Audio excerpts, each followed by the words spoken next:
I try this a new way. I'm gonna show you the tricks that I know. I'm getting tired of talking, and I need more of a show right now. It's time that you made your mind up. 'Cause lately all it ever does is change. Feels like we're only talking, going round and around, back around. I will fight like no other every day. I won't stop like the others. I will stay. 'Cause now is the right time, and I'm feeling alright. I'm playing your game like I know I can. Why would anyone want to drive in horrible conditions like this, sliding and bouncing around in the mud? Why would you drive where there seem to be no rules, where it's okay to drive on the sidewalk? And who in their right minds would try to cross this old bridge?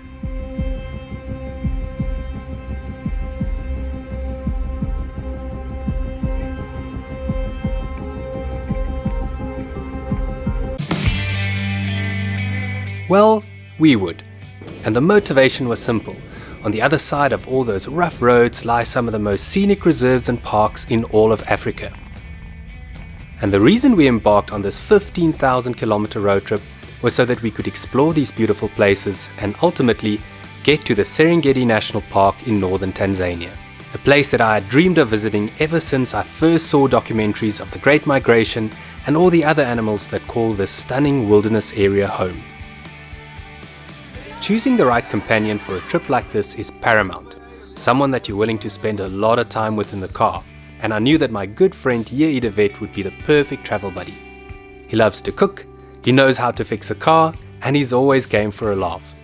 He also makes new friends wherever he goes, and most importantly, we understand each other and have similar goals whenever we travel together.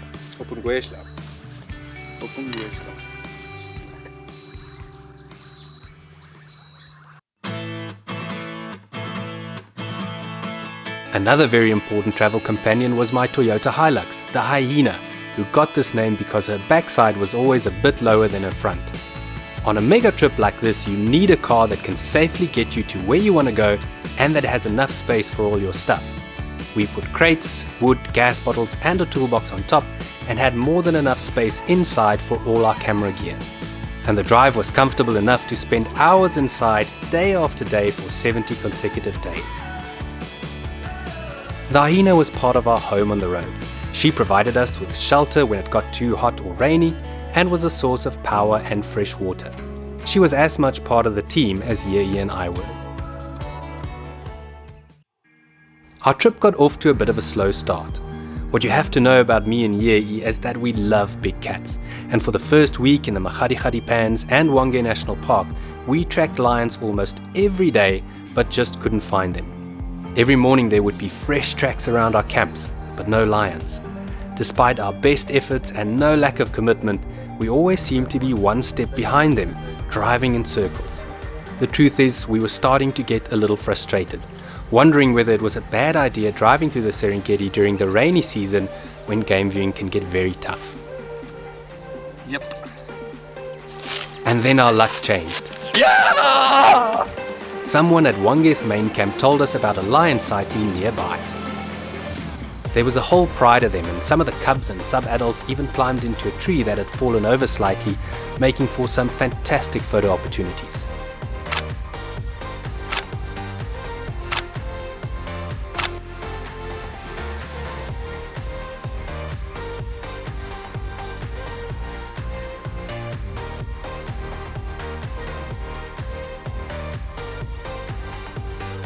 Only after watching them for a while did we realize they had a giraffe kill stashed in the tall grass, which explained why there were some hungry-looking vultures waiting patiently nearby. It was wonderful seeing such happy, healthy-looking lions with big round bellies that looked ready to explode.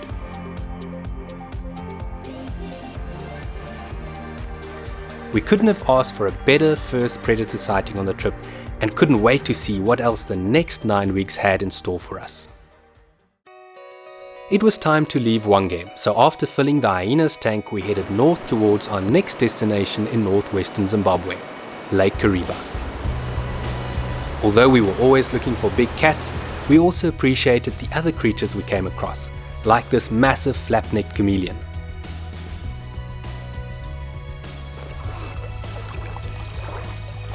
We stayed in a village called Mlibizi, and for the first time I realized just how much he loved fishing, especially when tigerfish is the target species. Op pad om groot diere in te trek. Hoe groot? So groot. Joseph, how big are the tigers going to be that we're going to catch? 10. 10. Yes.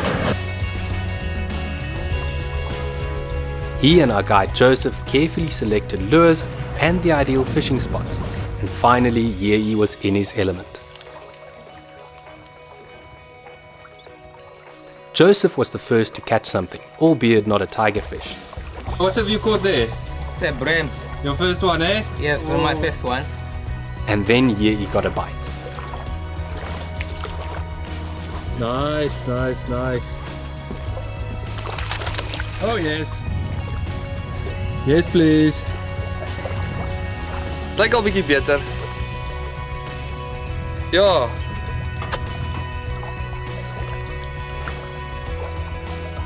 He may not have pulled out any 10-kilogram tigers, but he did catch some beauties, all of which were released back into the lake.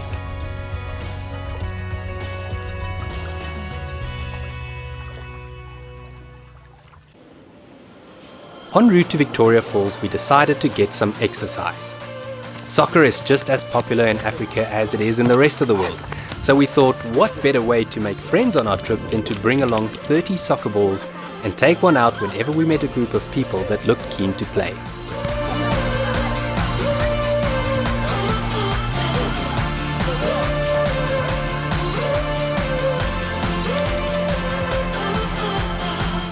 In fact, a week earlier we had given away the first ball to our camp attendant, Binga, at Ngweshla campsite in Hwange.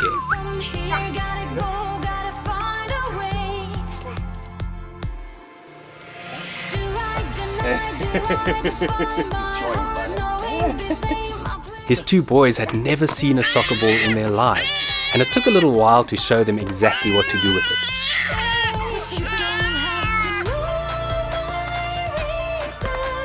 This moment was priceless and ended up being one of my favorite memories of the entire trip. And it certainly wasn't the last time we made some children's day, as you'll see later in this video.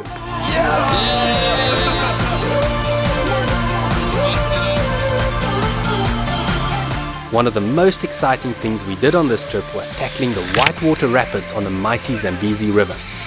And luckily for us, the world famous Victoria Waterfalls were the fullest they'd been for years. If you haven't been there, you simply have to add it to your bucket list.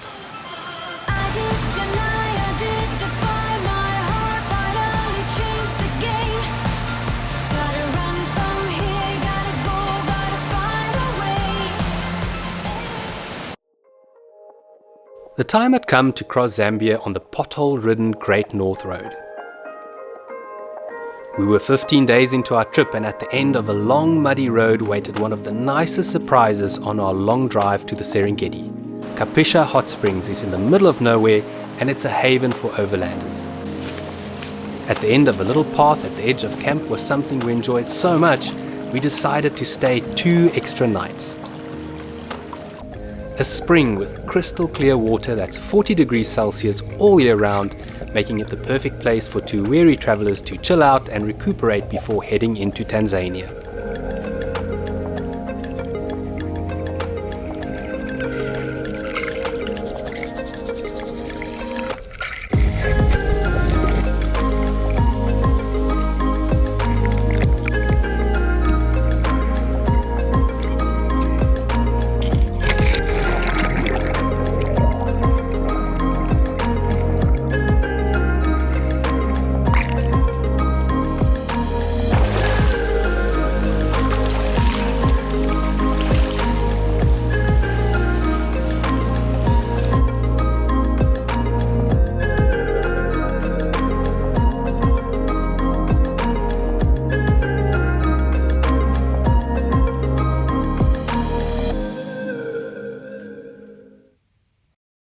The following morning we felt like new men, ready to take on the next leg of the journey. But first we decided to have some fun with a ketty, as we call it in Afrikaans. The game was simple. Try to knock over as many Coke cans as you can with your 10 carefully selected pebbles to be crowned the ketty champion of Kapisha.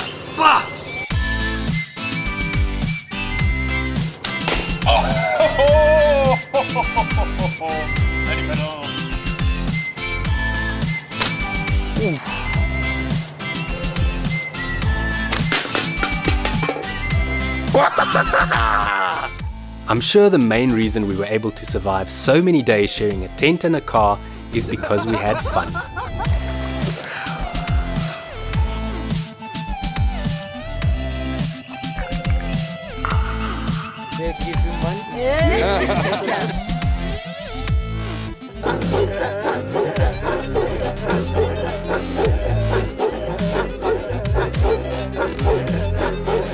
Serengeti by Kom aan, wat is die naam? Nguchiru. Ek dink dis Nguchiru.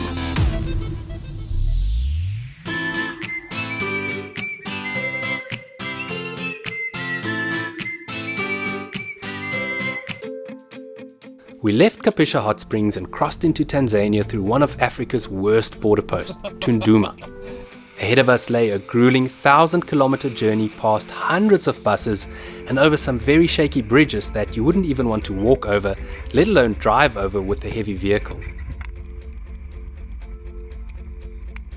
Our destination was a small river camp on the edge of one of Africa's largest protected areas, Selous Game Reserve. And on our very first afternoon, we found this.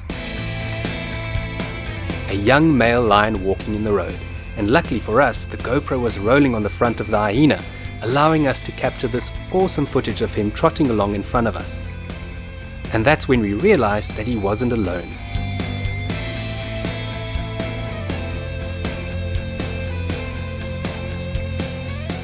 Remarkably, one of the male lions was completely maneless, but that didn't seem to worry the ladies, who came past one by one to greet him affectionately before joining the rest of the pride nearby. These were the first lions we had seen in 10 days since our amazing sighting in Hwange, and only the second big cat sighting of the entire trip. It was obvious that this pride was used to vehicles, because they were super relaxed.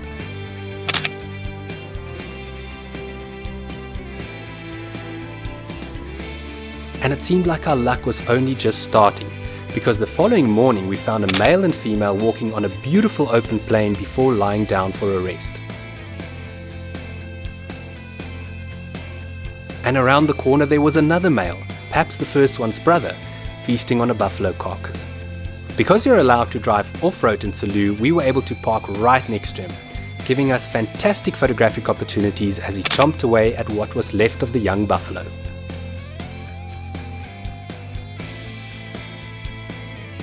Needless to say, Yeye and I fell in love with this amazing reserve, not only because of all the lions we had seen, but also because of its wild feel.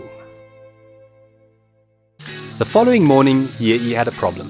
My hare is net as my hare as dit lank word dan krul dit. Dan lyk ek soos Bozo the clown, veral hier langs die kante. So we asked the camp manager for help.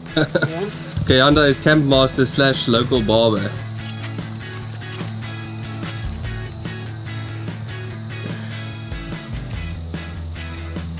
It's working though, scissors, Kayanda. Yes, everything is going good. I hope so, please. Yeye actually got a lot more than he had bargained for, because Kayanda told him where all the best game drive routes in Selous were and what to expect from the other Tanzanian parks we were planning to visit. Which one is the best, Manyara or Tarangire? They look the same. During last season, we didn't get much rain. Next time also, and also we have. And before long, Bozo the clown started looking more like Michael Schofield. Maybe I should my never look. Sure. After the haircut, Kayanda taught us a local board game called Bao, played with seeds that you move around in 32 hollows carved out of a wooden board. We made a lot of new friends at Selous River Camp, not only because of haircuts and Bao games, but also because Kayanda was kind enough to organize another soccer game for us.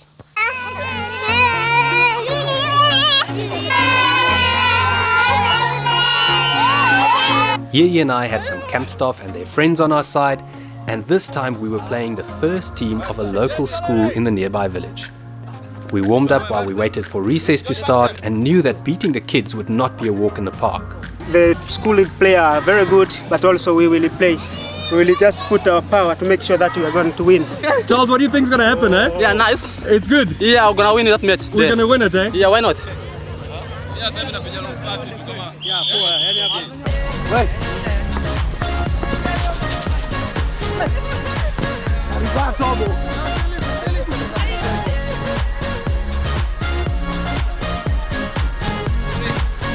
Playing on the sandy field was tough but so much fun, and recess was kindly extended to make sure we could play 2 15-minute halves.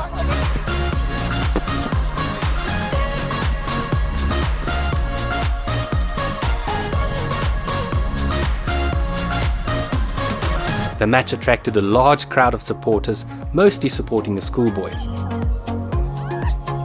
And after a grueling half an hour in the baking sun, we drew 1-1. Afterwards, we handed 3 new soccer balls to the headmaster and took an awesome photo of Team Selous River Camp.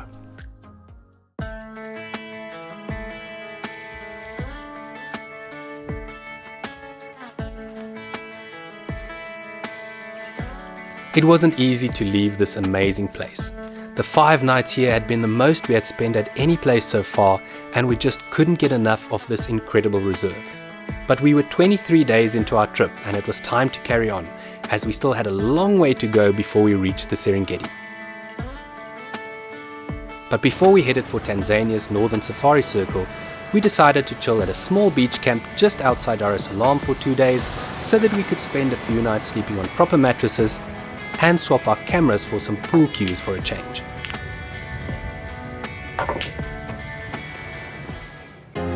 On the morning of our departure, we needed help getting the hyena started.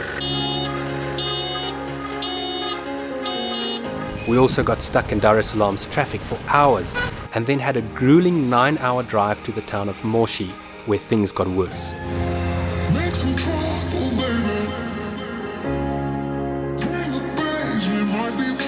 Both Ye and I must have eaten something bad at the beach resort, resulting in a horrible stomach bug that left us drained and frustrated.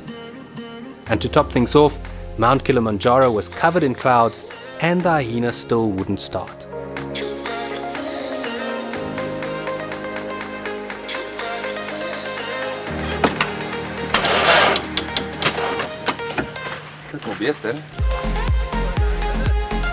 Despite the fact that we still had car problems, we woke up in good spirits. Our tummies were feeling better and a friendly neighbor helped us to jumpstart the car. And at a workshop close to our campsite, we figured out what the problem was: a toasted battery, which we replaced with a new one.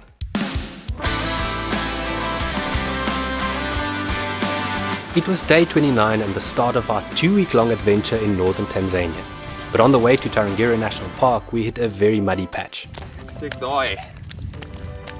By now you might be wondering why we decided to travel in the wet season. It was so that we could reach the southern Serengeti in late February, when millions of wildebeest typically drop their calves on the open plains.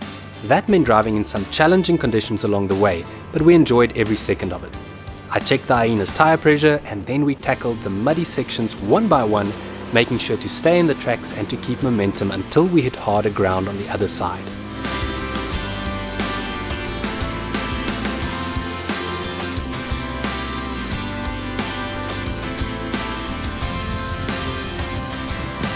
We started seeing Maasai herdsmen with their cattle and enjoyed the changing scenery that just got wilder and wilder with every kilometer. To thank us for bringing a crate full of toys for their daughter Nala, lodge managers Sean Malan and Elke de Vriend hosted us for 2 nights at the stunning Tarangire Treetops Lodge just outside Tarangire National Park. For 2 nights, Ye and I had a comfortable bed to sleep on, a fancy shower, and most importantly, we didn't have to use a squat toilet anymore. The view from our room, which was built in a baobab tree, was spectacular, and we spent the rest of the afternoon exploring the camp and counting our lucky stars for the opportunity to stay in such an amazing place. That night at dinner, we were treated to something special.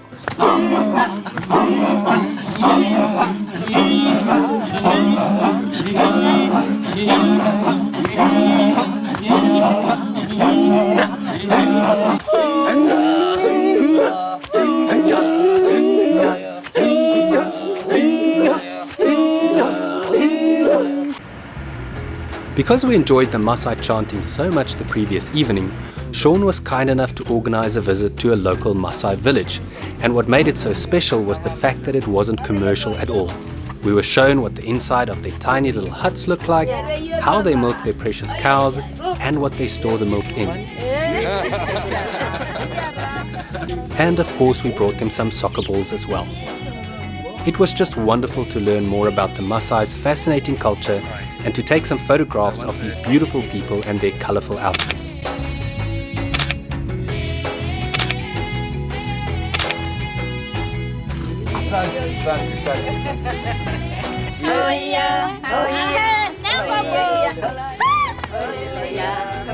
After watching the women perform a traditional song and dance, it was time to say goodbye and head back to camp, where it was the men's turn to show off.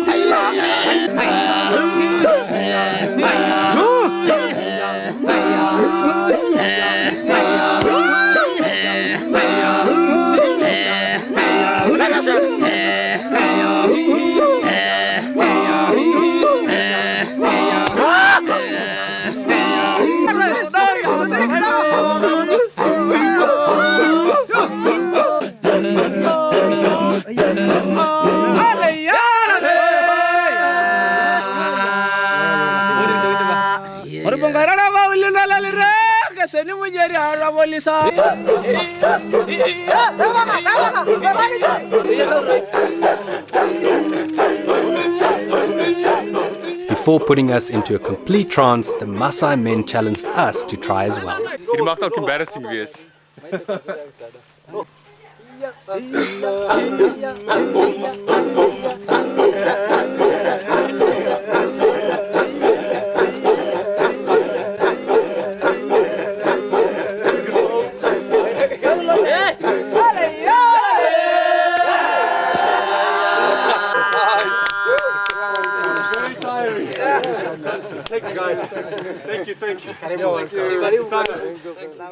We left Tarangire Treetops Lodge on a cool, wet morning and headed for the national park itself. And what we found was as beautiful as it was surprising, with breathtaking views and loads of game. We hadn't expected much from Tarangire National Park, but we had a wild, unfenced campsite all to ourselves, and shortly after we pitched our tent on a handy covered platform, Yei spotted some camp visitors. A herd of elephants were joining us for sundowners and couldn't be bothered with our presence. On the next morning's game drive, we saw more elephants, hundreds to be exact, and they were super relaxed, walking right up to the car in small family groups, feeding on the lush green grass brought about by the summer rains.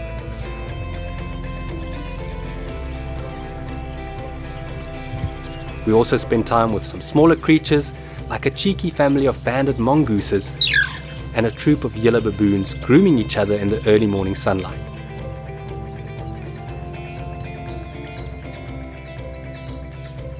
I actually love watching baboons, especially the little ones who always seem to be up to some kind of mischief.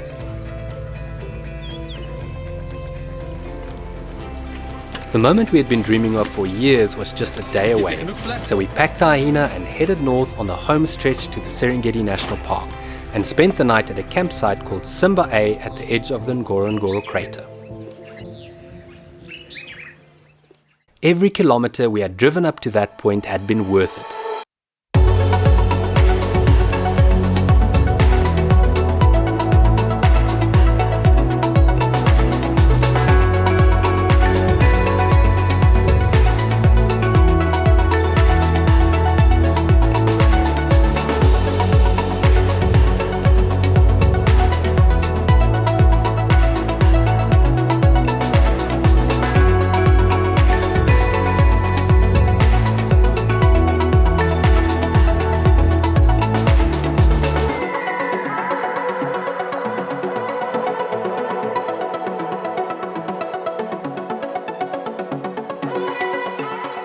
After 32 days and thousands of kilometers on the road, we had finally arrived. This was the Serengeti.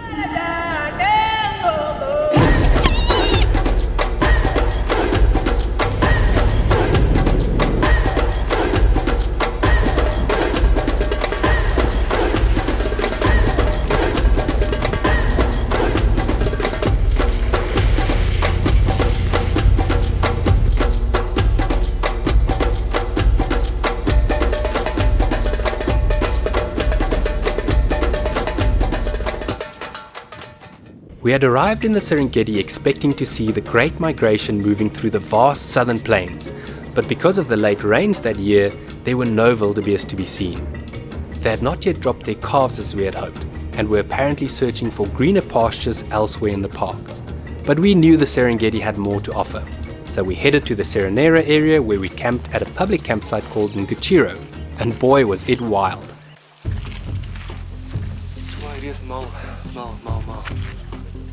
Elephants walked right into the campgrounds and started grazing in between the tents, sniffing with their trunks every now and again as if to say, if you keep your distance, humans, there's no reason for this to get ugly.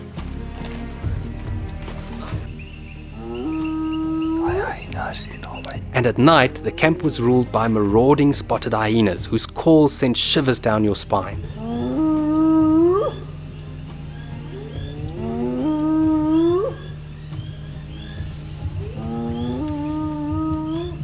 And Cape buffalo bulls, arguably the most dangerous members of the Big Five, slept in the middle of the campsite, presumably to seek shelter from all the lions in the area. Speaking of which, the following morning before sunrise we had the single best sighting of the entire trip. 16 little lion cubs came walking up the road. Most of them were probably 5 or 6 months old, but some were tiny and extremely playful. Because we had taken a back road from our campsite, there was only one other vehicle with us at the sighting, and we could watch them in peace and quiet for well over an hour.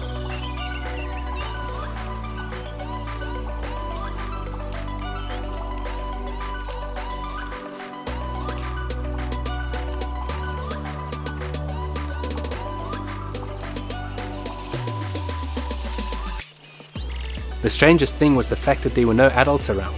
The pride had obviously left the youngsters to fend for themselves while they were off hunting for the night, and it was amazing to watch the older cubs acting all responsible and vigilant, constantly keeping an eye out for danger and making sure the little ones were never left behind.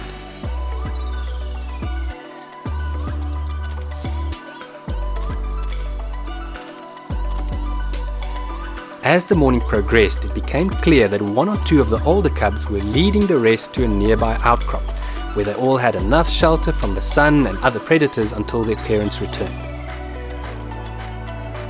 And that set the tone for the rest of the week in the Serengeti.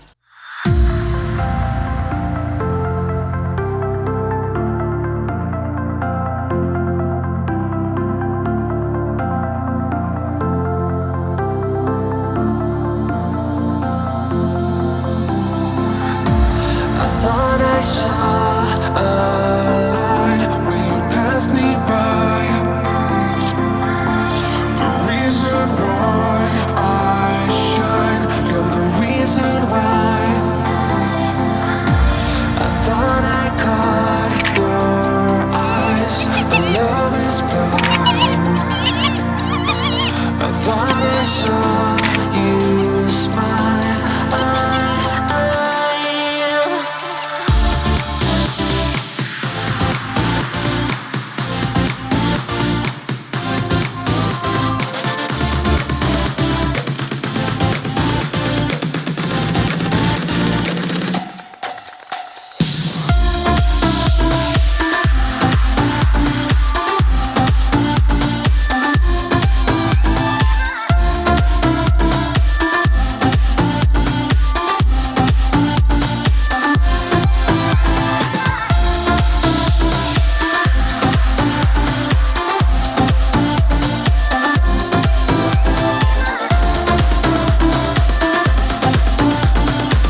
The only thing left to do was to see the Serengeti from the air. Okay, the balloon will rotate as we fly. Sometimes you'll be at the front, sometimes you'll be at the back. Feel free to step on the stairs or the cushions if you can't see.